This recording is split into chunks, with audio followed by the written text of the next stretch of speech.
The world is filled with stories of legendary heroes and treacherous villains, of fantastical creatures and wondrous places where nature and magic live in perfect harmony.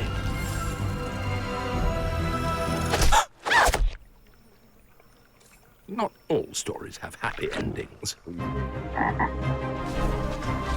But yours has yet to be written. Hello Ratbags, it's Jade. Welcome to a special video. We're talking about Fable 4. Has just been 100% confirmed as coming. It's in development. It is being made by the Forza Horizon developers Playground Games. So it seems like so many of the rumours that we've been reporting on for the last year and a half, 2 years are indeed true.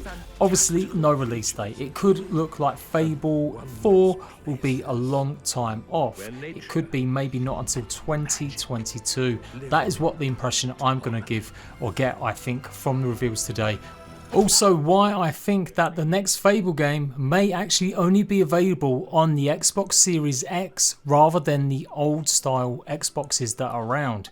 Famously, you should know by now that Microsoft have committed for the next 2 years that all of their first party games will be playable on the OG Xbox Series games consoles, as well as obviously being ready smart delivery for the next generation, the Xbox Series X. But a small blurb that's come from the Microsoft account has listed Fable and it hasn't mentioned the Xboxes. Now this may just be a bit of marketing, but all the other games that seem to be way off in the distance also say the same thing. Everwild, the brand new RPG from Obsidian, none of these games explicitly say they're going to be available on the Xbox consoles. They all just say either Xbox X or they don't say anything at all. Whereas all the other games, the ones with the partners, some games that are kind of just going to be exclusives only but they're still independent studios, they still actually say when they're going to be coming out or when to expect to see it. Again, they don't really mention that they're not going to be coming out on the Xbox One. That might actually make sense. Obviously we've seen a reveal now, it could be a long time away. Reportedly though, Playground have been developing Fable for a number of years now. So could we be 2 years away from Fable, Everwild and maybe even Forza?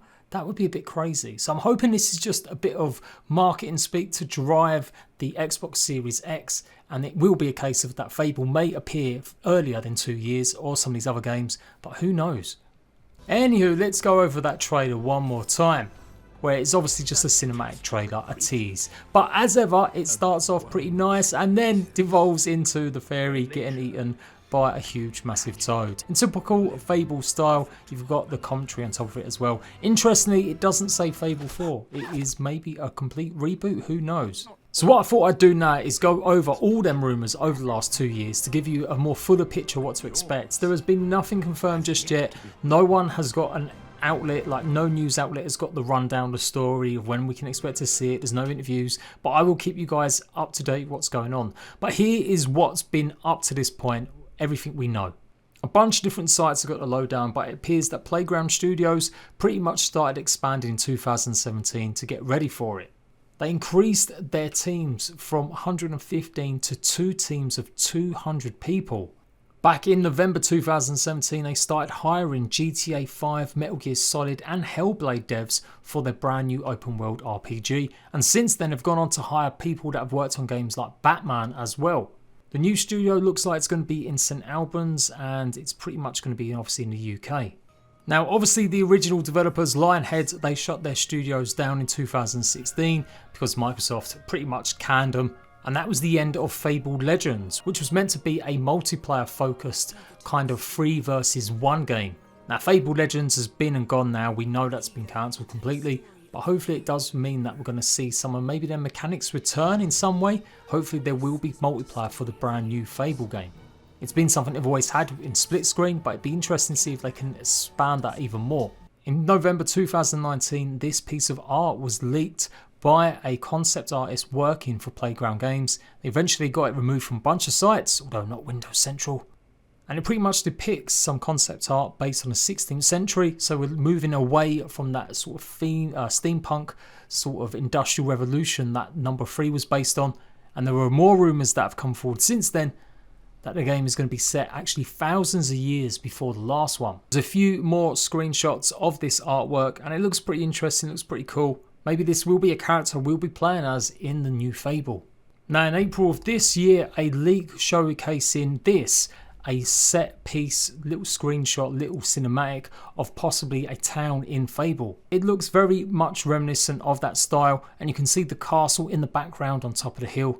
And this reportedly came from some sort of leak to do with megascans, which is some sort of technology that they're using in games like Hellblade 2. So it looks like they were trying this out as well. Now here's the real juicy bits about what the gameplay is actually going to be like, what's the world going to be. But do take all of this with a big huge dose of salt.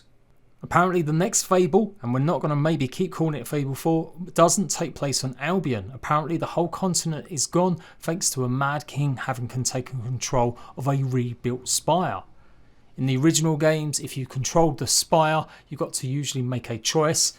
And that choice in the second game was choosing out of love for your dog, keeping lots of money, or being like will of the people. But yeah, anyone who has control of the spire gets a wish. And this mad king decided his wish was that Albion gets blown up. So supposedly Teresa and the Guild of Heroes are now on a different planet which is accessed through a demon door. You're going to have the choice to play the game in first or third person. That would be a brand new thing, a brand new mechanic. It's always been third person in the past, other than maybe some little shots where you can go around your character. I mean, I don't remember ever playing it in first person. It's going to have in-depth character curator, completely open, so it's not just smaller areas that you'll go through via loading screens. It will be a complete open world. There's going to be no guns, confirming that it's going back in some sort of way to a previous time without the Industrial Revolution. You can ignore the main quests and never become a hero.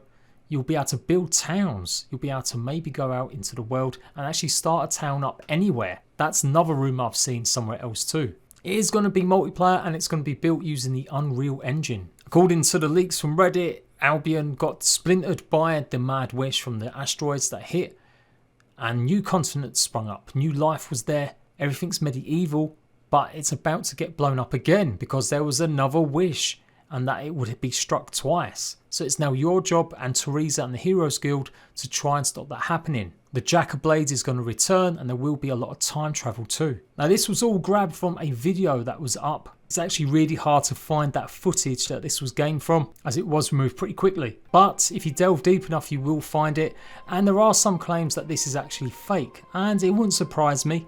Lots of the actual footage, lots of the buildings do look quite low quality compared to what we expect. There's some character models being shown off here, and this could have been bought from anything really and used. But some of the artwork that's on show, it does look pretty interesting. So we won't know obviously until we get any more details, and one thing that maybe makes it all seem like this might not 100% be the story is the new trailer. Now if we take a good look at the trailer, we can see we've got the typical Fable insignia on the sword.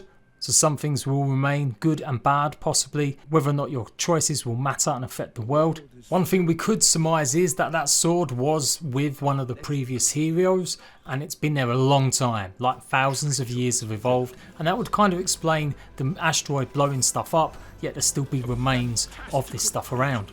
That would also explain why the world at Fable at the moment, what we see from the town, doesn't look that industrialised. It does look like a throwback to medieval times. Then the rest of it is typical sort of fantasy where you've got a fairy about to get eaten by a big huge toad. There's nothing we can really gain other than showing that the topography looks very much more colourful and much more vibrant and maybe a little bit more fantastical than we've seen before. Of course it's this shot that we're really after though. It is showing the castle of the main town in the previous games. Very familiar because obviously it has that little spire next to it. It looks green, it looks lush, it looks big. And it definitely denotes to me that we're going to be having this huge open world experience. But that is it, and just Fable, not Fable 4, just Fable. So a lot of that could have changed. We won't know for definite until we get any more info. And I'm expecting there'll be something around the end of August. That's when Gamescom is here. Although we might not see too much from Microsoft, I think that might be the only real big opportunity now for some things to come out until maybe the X event, which I'm guessing they're still going to be doing digital, and that'll be sometime in November. So there we go guys, Fable is happening. Whether or not it's Fable 4 or whether it's just Fable on its own, it's good to see the tease. It was good to finally get the actual confirmation it's being developed, and I can't wait. I'm going to follow this story every single step of the way. So you want to keep up to date with the best in open world news, survival games news, you make sure you got my channel on the notification squad. And I'll be back hopefully very soon talking about tales in New Albion or whatever the brand new world will be. Until next time, laters.